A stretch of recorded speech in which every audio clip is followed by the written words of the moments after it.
Bonjour Matt, donc c'est une petite interview sur la manière dont tu vis le confinement, Oui. aussi bien la partie professionnelle que la partie privée. Je pense qu'il est plus simple de commencer par la partie professionnelle, donc présente-toi, explique les changements que ça a apporté dans ta vie, s'il y en avait d'autres qui sont concomitants, enfin voilà. Oui, donc moi j'étais 26-27 ans indépendante, j'ai travaillé comme architecte à temps plein pendant tout ce temps-là. Il y a plus ou moins 2 ans, j'avais prévu de me reconversion professionnelle dans un domaine tout à fait différent, qui est en fait l'organisation de voyages et des séjours bien-être à l'étranger. Bon, ce projet met pas mal de temps à se réaliser, à se concrétiser. Je ne pensais pas du tout que ça allait se passer comme ça. En parallèle aussi, fin de l'année passée, j'ai commencé la création de bijoux avec des pierres semi-précieuses, avec toute la symbolique que peuvent représenter également les pierres. Et donc, voilà. Et début de cette année-ci, les choses se sont vraiment évidemment très fortement ralenties. Et avec la crise sanitaire actuelle, j'ai dû arrêter toutes mes activités. Et donc pour le moment, j'ai fait la demande de droit passerelle. Donc la demande de droit passerelle qui est la demande d'allocation de transition qui émane des caisses de sécurité sociale. Donc ça c'est en attente. Et voilà, au niveau professionnel, où j'en suis dans un résumé assez bref. Si c'est en attente, ça veut dire que pour l'instant, si tu n'as pas de réserve, tu ne pourrais pas vivre Exact. Voilà. Oui. Donc là, au moins, tu as cette chance-là de ne pas être... ou comment fais-tu?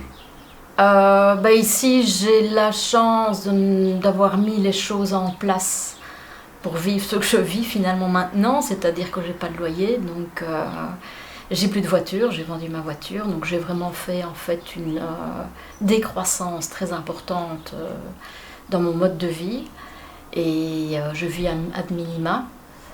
Et j'ai la chance de pouvoir, voilà, d'avoir mis ça en place pour me donner tous les moyens pour mon projet en fait. Et quand tu parles de décroissance, c'est aussi vraiment en termes de mode de vie privilégier les magasins de proximité, ce qui est bio et ce genre de choses qui fait vraiment partie de ton projet de vie. Entièrement, Parce que entièrement ça n'était pas nécessairement avant. Ah si, ça l'était déjà, si. Le bio, manger sainement est quelque chose qui est très important pour moi.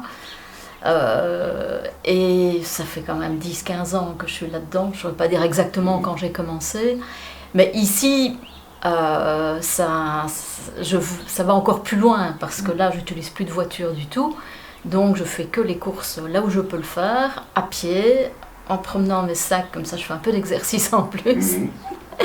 Mais ça va encore plus loin maintenant, effectivement, quoi. Donc, c'est aussi bien des habits de seconde main, des choses comme ça. Dépenser peu, très peu, sauf pour la nourriture, ça c'est très important. Et pour le reste des trajets, parce que si tu avais le projet bijoux et tout genre de choses, j'imagine que tu devais les présenter, transport en commun ou comment, qu'est-ce que ça amène comme logistique par exemple pour toi? Ce que je faisais, c'est qu'en fait, je prends la voiture de ma mère de temps en temps. Donc voilà, une petite voiture essence, 3 cylindres et top. Mais je peux faire des centaines de kilomètres, il n'y a pas de problème. Et ça roule.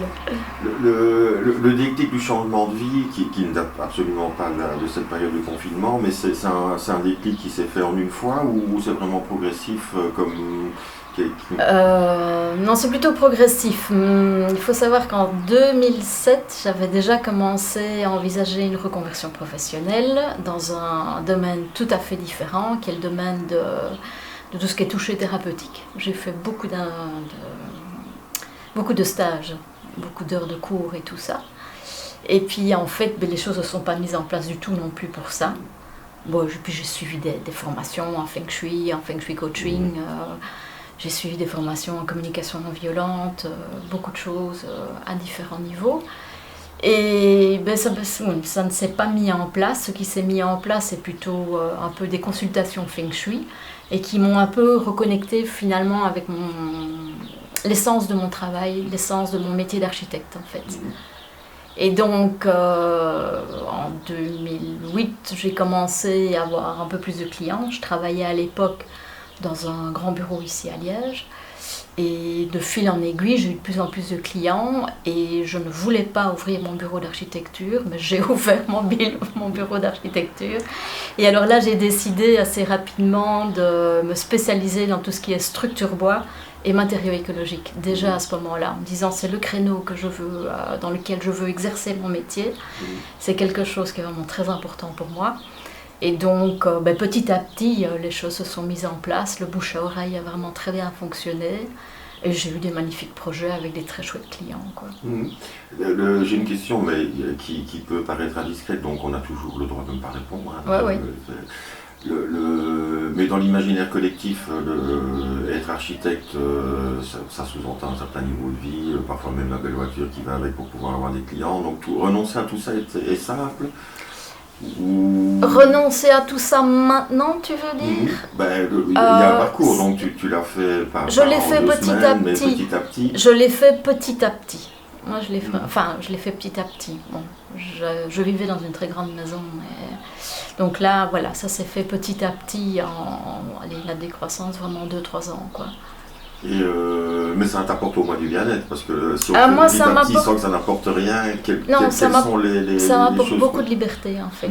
Vraiment beaucoup de liberté, et plus cette pression de devoir à tout prix travailler pour payer la maison, payer la voiture, payer ce qui va avec. Bon, j'avais un niveau de vie correct sans être du tout dans le luxe, absolument pas. Parce que j'avais quand même décidé de ne pas travailler nuit et jour non plus, même en tant qu'indépendante. Et même quand j'avais mon propre bureau. Donc pas travailler le soir, pas trop travailler le week-end et tout ça. Donc déjà là, je m'étais limitée à certaines choses. Et donc là, c'est vraiment la liberté. Une grande liberté, oui. Certains pourraient dire le contraire, mais pour moi, c'est une liberté énorme. En tout cas, pouvoir poser les choix sans avoir une pression énorme de l'extérieur, c'est déjà un sentiment de liberté énorme. Oui. J'ai beaucoup moins de contraintes aussi. Et moi, il me semble que par rapport à la vie professionnelle, donc pour activité à l'arrêt, avec la demande, et ça, il y a un délai, je viens de téléphoner et le dossier est en cours, mais je n'ai pas encore de nouvelles à ce niveau-là, quoi. Mais à part ça, tu n'es pas la seule, j'imagine qu'il y a vraiment beaucoup de gens. Il y en a d'autres, mais en ce qui concerne les droits passerelles partiels, en fait, vraiment qui sont liés au coronavirus, à la situation, à la crise du coronavirus actuel, apparemment le délai de 2 semaines pour ceux-là. Moi, c'est un petit peu plus long, le dossier est plus complexe. D'accord. Je pense que, donc vraiment pour le côté professionnel, moi je n'ai plus de questions. Par contre, la crise sanitaire a été déclarée, on a dit confinez-vous. Pratiquement, comment fais-tu? Qu'est-ce que ça a changé dans tes habitudes? Est-ce qu'il y a une adaptation ou en fait, non, ça ne change peut-être rien pour toi. Si, ça change quand même beaucoup de choses pour moi. Bon, puisque pour mettre en place ce projet, j'ai quand même voyagé l'année passée et l'année avant un peu plus que ce que je faisais avant, enfin plus que ce que je faisais avant. Donc me retrouver du jour au lendemain confinée, si, ça a été assez brutal. Je dirais que j'ai été même éberluée, me dire mais dans quel monde vit-on? Qu'est-ce qui se passe? Où suis-je? J'avais vécu les prémices de cette crise-là, je dirais, assez détachée, en me disant mais non, ça va pas se passer. Et puis de tomber brusquement dedans avec tous les aléas, j'étais quand même un peu... je me posais beaucoup de questions en tout cas. C'est pas la première fois que j'entends le côté l'hébétude ou être évalué par la situation, parce que beaucoup de gens ont témoigné en disant ça se passe en Chine, c'est bien loin de chez nous, et puis ça se passe en Italie, la prise de conscience a commencé à ce moment-là, et puis elle n'avait pas encore eu le temps de faire son chemin, qu'on disait on s'arrête en musique. Et voilà, c'est un peu ce que tu as vécu aussi Ce qu'il y a, c'est que moi j'écoute pas trop les médias traditionnels habituellement, mais je me souviens quand même d'avoir visionné une partie du discours de Macron le 12 mars. Oui, tout va bien, aller travailler. Et puis je crois que c'est le 17 ou 18, je ne sais plus très bien, ou 16-17 mars, quelques jours après, c'est « on est en guerre ». Quoi. Et alors là, c'est quelque chose de très choquant parce qu'il a un discours tout à fait différent.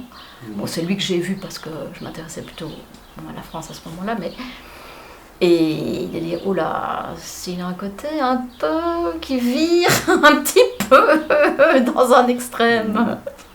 Et j'étais très choquée, ouais. Choquée par l'expression être en guerre ou choquée par l'ensemble des mesures qui est en train de se mettre en place? Parce que bon, il y a la partie confinez-vous, mais pour l'instant, on est aussi en train de parler de... même si on anonymise les données de téléphone, mais on va certainement suivre les Belges à la trace, les Français, les Italiens, enfin, voilà. Oui. C'est quelque chose qui t'inquiète ou tu te dis, ben non, nécessité fait loi, donc pour l'instant, dans cette situation-là, ça paraît une bonne réponse.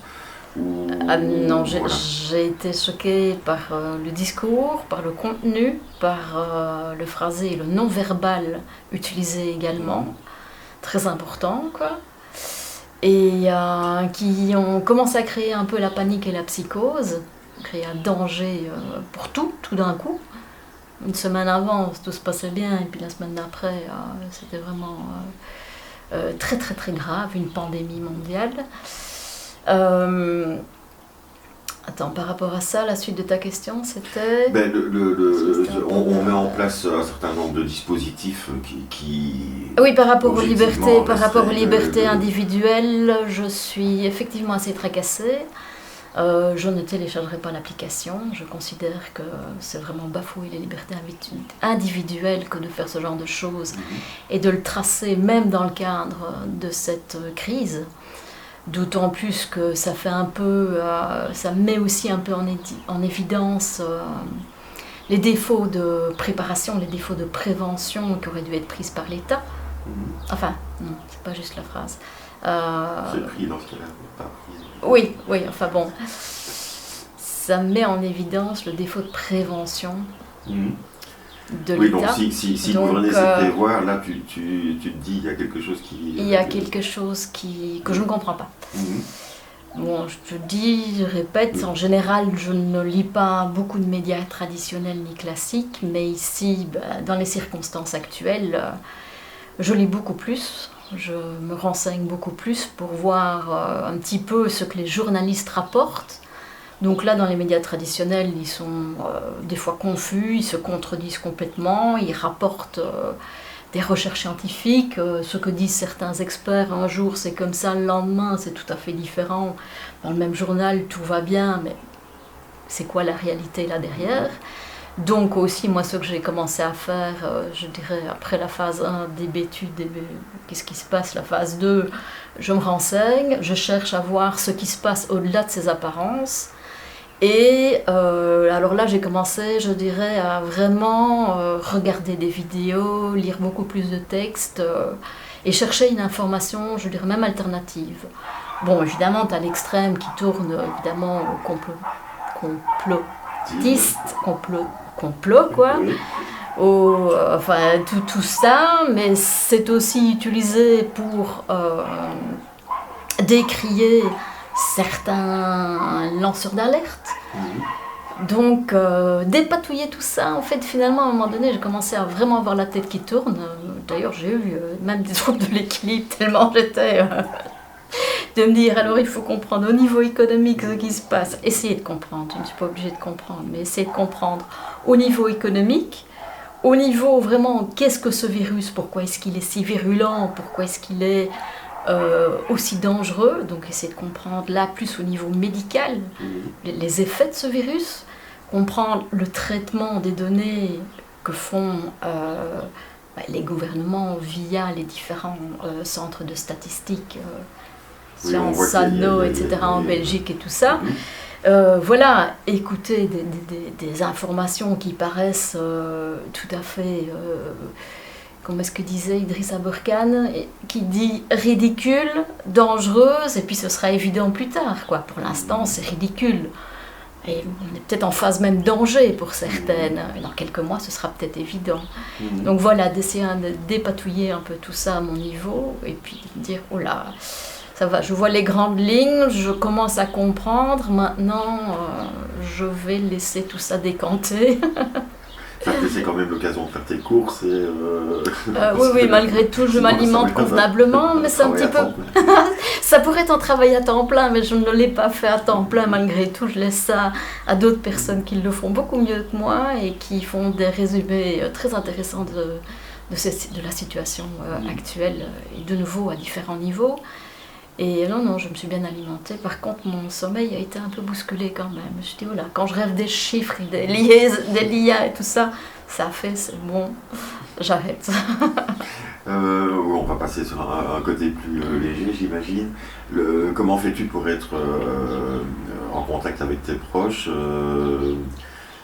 est-ce que c'est la question que je pose à tout le monde, est-ce que dans ton entourage proche, il y a des gens qui ont été soit malades, ou j'espère en tout cas qu'il y a personne qui est décédé dans ton entourage, mais tu as des parents plus âgés, donc, oui, voilà, qu'est-ce que ça implique pour toi? Voilà, moi je suis en contact avec mes deux parents, mon père et ma mère plus âgés, en assez bonne forme, en assez bonne santé pour le moment, donc je limite au maximum mes contacts. Bon, pour les préserver aussi. Maintenant, je me balade assez régulièrement et de temps en temps, je me balade avec une amie, quoi. J'essaye de ne pas diversifier ces contacts-là, donc une ou deux amies que je côtoie à l'extérieur, au grand air, quoi. Sinon, au niveau des personnes qui auraient contracté la maladie, je dirais des connaissances d'amis, il y en a quelques-uns. Mon père connaît des personnes directement qui l'ont contracté, mais qui n'ont pas eu de problème grave, quoi, qui n'ont pas été aux soins intensifs. De personnes décédées dans mon entourage, je n'en connais pas, non. Voilà, mais je pose la question à peu près rapidement. Oui, tout à fait. Ça permet aussi d'avoir une réalité tangible. Si tout à fait, il y a des personnes mortes, et puis à chaque fois j'interroge les gens, non, je n'en connais pas, enfin, à part ça, c'est pas à chaque fois. Donc on se rend bien compte que, oui, ça touche quand même des gens, et à part ça, quand on voit le nombre de personnes décédées en Belgique par rapport aux 12 millions qu'on est, il est certain que je dois quand même pouvoir poser la question à plusieurs personnes avant d'en trouver une qui est tout vraiment à dans le fait, cas proche. Voilà, mais ça permet en tout cas de clarifier les choses par rapport aux gens qui peuvent regarder des vidéos. Ça nous éloigne aussi de ta journée type pour l'instant. Est-ce que tu t'es dit, tiens, 2 fois par semaine je vais courir, ou je marche, ou je me lève plus tard que d'habitude parce que bon, là j'ai rien à faire, ou tu as gardé une hygiène de vie qui était la même, à part le fait que le sommeil était un peu compliqué pendant un certain temps, mais qu'est-ce que ça implique pratiquement dans ta vie? Donc le confinement, au début le confinement c'était aussi, donc là c'était vraiment le truc, rester active, attention, bien remplir mes journées. Donc je m'étais dit, je vais faire ça, je vais faire la méditation, je vais faire du yoga, je vais bien lire des choses intéressantes, nettoyer, trier, ranger, je suis passée par cette phase-là aussi, oui, très intéressant. Donc j'ai bien trié, bien rangé, mais ça ne dure pas beaucoup, surtout dans l'espace dans lequel je vis, qui est assez petit. Et puis finalement, au début, je me disais oui, surtout pas de moment de flottement, parce que je sentais des moments de flottement. Moi, je l'exprime comme ça en tout cas. Dire, tiens, qu'est-ce qui se passe oui, mais non, je peux pas téléphoner à quelqu'un, allez, on va boire un verre, on va faire ceci, on va faire un cinéma, je travaille pas vraiment, puisque je peux pas avoir de contact, donc c'est impossible. Voilà, et donc j'avais un organigramme très très bien agencé, structuré et tout, mais après quelques jours ça a foiré complètement. Donc je suis passée, c'était la phase 2, la phase 3 c'était en fait donc la recherche d'informations. Et donc petit à petit j'accepte le moment de flottement, de dire voilà, c'est comme ça. Donc je suis plutôt dans une acceptation de ce qui se passe, de dire je ne sais pas exactement de quoi ma journée sera faite demain, et de prendre les choses un peu plus légèrement aussi, et beaucoup plus au jour le jour, dans le moment présent, quoi. Essayer d'être dans le moment présent. Je n'y suis pas toujours, mais bon, d'y revenir régulièrement. Et dans les gens que tu côtoies, ce moment de flottement, tu penses que d'autres personnes l'ont vécu aussi? Parce qu'une des choses, par exemple, qui est mise en évidence, c'est on a non seulement peur d'attraper le Covid, et d'en avoir des séquelles si on est âgé, ou parfois même vraiment d'y passer, mais une des choses qui est mise en évidence, pas seulement dans les médias, mais dans pas mal de conversations que j'ai eues avec les gens, c'est cette peur du glissement, donc d'avoir des gens qui, étant en bonne santé à un moment, vont perdre pied parce que simplement ils n'ont plus le mental qui suit. Oui.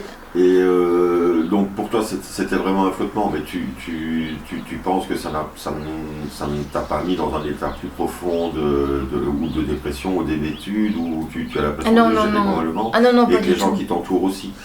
Par rapport à moi personnellement, non, ce moment de flottement, c'était un peu une découverte. Donc je me l'ai laissé venir. Au début, j'ai essayé de le remplir, de le refouler après, puis de dire ok, je l'accepte. Donc non, pour moi, ce n'est pas du tout un glissement vers un état dépressif, absolument pas. C'est plutôt l'essai de rester vraiment aligné.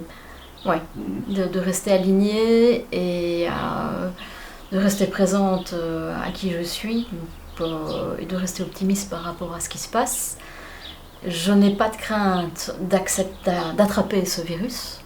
Je n'ai pas peur, vraiment pas peur. Mais dans le sens, je ne l'aurais pas, ou même si je l'ai, si je l'ai, je pense que ce serait plutôt comme une grippe passagère, comme une grippe qui passera, quoi.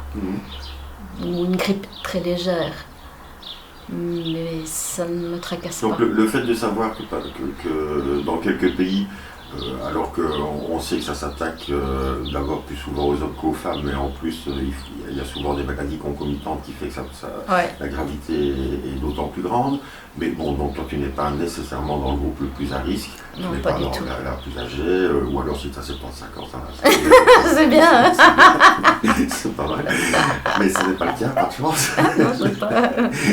Et oui, donc le fait qu'on sache qu'il y a même des ados qui sont passés, tu te dis non, tu arrives encore à te dire je ne suis pas du tout dans la population à risque, il y a plus de chances que je passe à travers les mailles, même si je l'attrape, et et qu'avec une hygiène de vie, se laver les mains, prendre soin de soi pendant les quelques jours, que ça passera. Moi, c'est vraiment ça, l'hygiène de vie aussi, mais l'alimentation, je n'ai pas l'habitude de prendre des compléments alimentaires ni quoi que ce soit, mais j'ai veillé à avoir une alimentation d'autant plus équilibrée maintenant. Mais j'ai aussi beaucoup plus le temps de veiller à cette alimentation. J'ai pris le temps de cuisiner des bonnes choses, de manger des choses beaucoup plus sainement et de varier tous ces apports-là. Non, à ce niveau-là, je considère que je suis en bonne santé. Bon, je ne prends pas de médicaments, je ne soigne pas en homéopathie principalement. Donc je ne suis pas dans le cas de groupe à risque en tout cas, ça c'est sûr. Maintenant, pour revenir à la question aussi du flottement par rapport à des personnes que je connais, on n'a pas tellement parlé de ça en fait. Ces personnes ne m'ont pas confié des moments de flottement, quoi. Ou ont peut-être occupé leur moment, leur temps libre autrement, ou bien ont des enfants, donc c'est un peu différent également. D'autres se retrouvent à la maison, effectivement, en télétravail, à garder les gosses et à essayer de faire cours en même temps et tout, quoi, le ménage, le machin. Donc, là, je crois qu'elles n'ont pas de moment de flottement. Ou alors, c'est plutôt.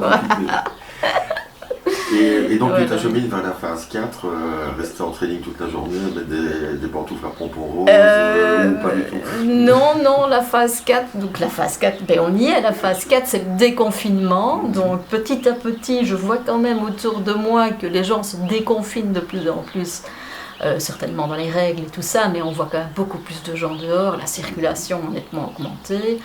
Et donc, je déconfinerai également lentement mais sûrement. Et un gros postillon sur la caméra.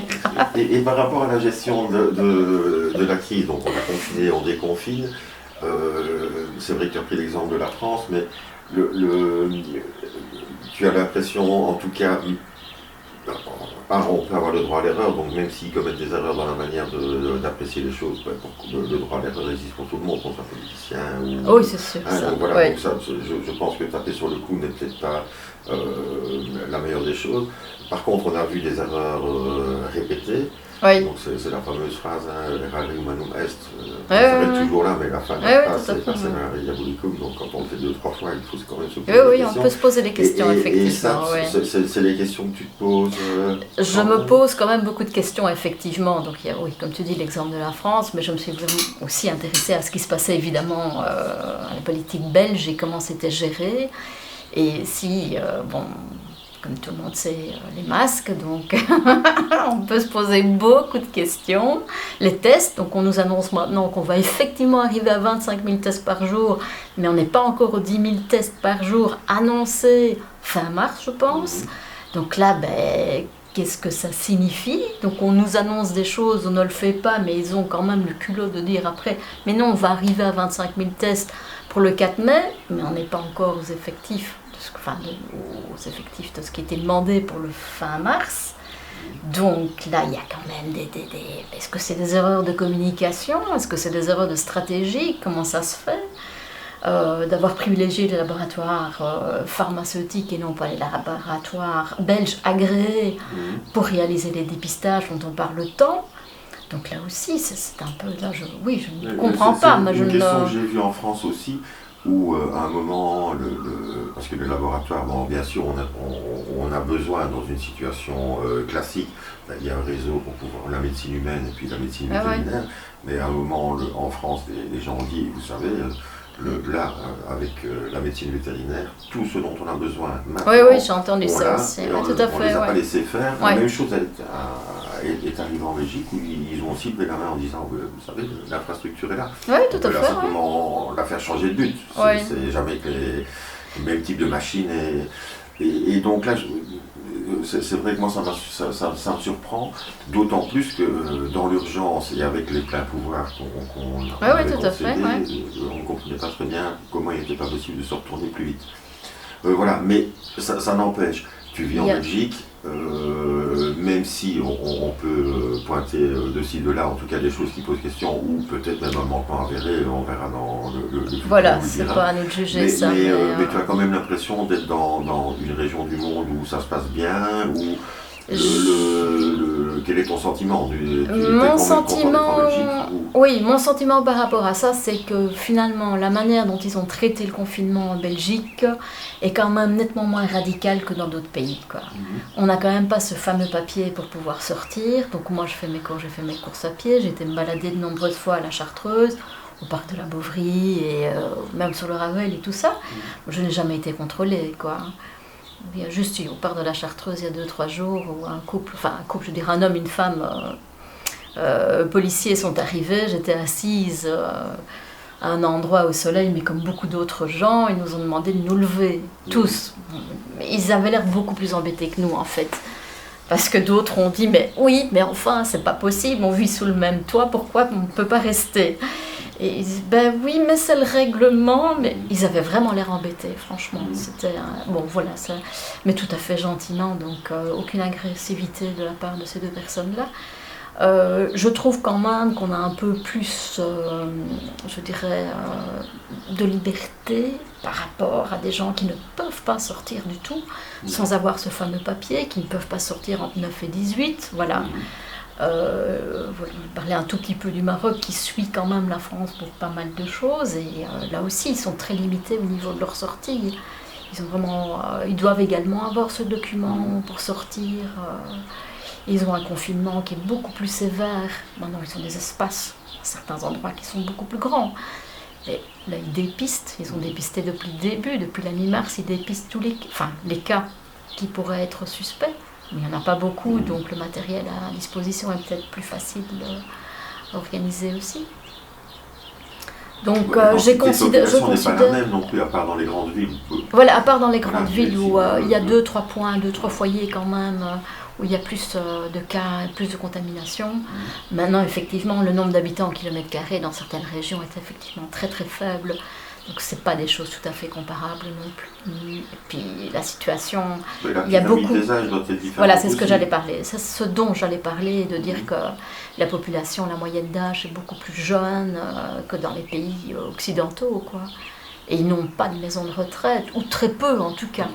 Bon, C'est pas quelque chose qui est... les pays occidentaux, je suis un peu obligé de tempérer parce que si par exemple les Pays-Bas misaient sur ce qui s'appelle l'immunité collective, le concept d'immunité collective, la pyramide des âges n'est absolument pas la même. De toute façon, à l'époque où tu avais une voiture, tu faisais Liège et puis tiens, je vais te prendre un verre à Maastricht parce qu'il fait beau et que simplement changer d'air. Et on voyait bien que la population n'est pas la même. Enfin, il y a une jeunesse bien plus grande aux Pays-Bas que... que dans certains pays occidentaux, en tout cas, pas dans tous. C'est une des raisons pour laquelle l'Italie est aussi touchée, c'est qu'en plus la région... la région, la Lombardie, c'est tout à fait. aussi c'est une région avec pas mal de gens âgés, et une densité de population assez grande. Donc, des zones polluées aussi, apparemment. Certains disent, oui, il semblerait qu'il y ait une liaison avec les particules fines de l'atmosphère, qui sont littéralement les petits chiens de traîneau pour le virus. Oui, l'affaiblissement des gens en général aussi, donc du système immunitaire de ces personnes, bien avant l'arrivée du virus aussi. Hein. Et dans les gens qui t'entourent, le confinement a peut-être mis les gens à l'arrêt. Est-ce que ce que je veux dire, c'est est-ce que tu ressens une peur pour l'avenir, mais d'un point de vue aussi bien économique que social? La crise va bien passer, peut-être pas en 2 mois ou en 5 mois, on verra bien, mais donc il y aura de toute façon un après-crise.